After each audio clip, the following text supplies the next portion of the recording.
Theo had learned to listen to footsteps behind doors and to understand how secrets breathe. He didn't know he was stepping into a duet. Chapter 2. The Investigator and the Song. Theo found Lila the first evening, as the ship trembled out of the Gulf's arms and into blue. She was seated at a small piano in the lounge, touching the keys like they were a letter she hadn't decided to send. She wasn't performing for the crowd. She was practicing remembering herself. He recognized the name on the passenger list and the posture of a woman trying to be watched and overlooked in the same breath. He had been told to look for elegance, reserve, and the diamond clarity of wealth. Instead, he found warmth.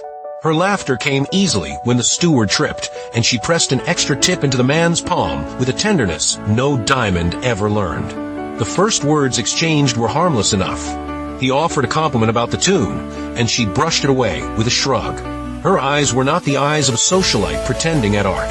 They were the eyes of an artist pretending at rest. "Do you take requests?" he asked. "I only take those I can live with," she said. "And you?" "I take the ones that pay my rent." He smiled at that, and she answered with a curiosity that reached beyond a game. They became ship friends.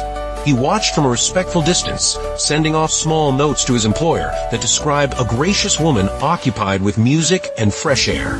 He found nothing scandalous to report and felt, for the first time in a long time, a job going wrong in the most human way. The trouble was not that she was unfaithful. The trouble was that he could not file her under any category but his own quiet interest. Lila was not blind to him. The writer of songs in her study understood motifs when they returned. The way he appeared on deck, the way he always found the same late-night tea, the way his questions were too casual by half. She took his measure and did not move away. Something in his attention steadied her. Being watched, she realized, has a different weight when the watcher means no harm. One night, a small ensemble set up by the starboard windows. Passengers swayed. Lila sang softly, the kind of tune you confess to rather than applaud. Theo stood near enough to hear the words and far enough to pretend he hadn't come for them.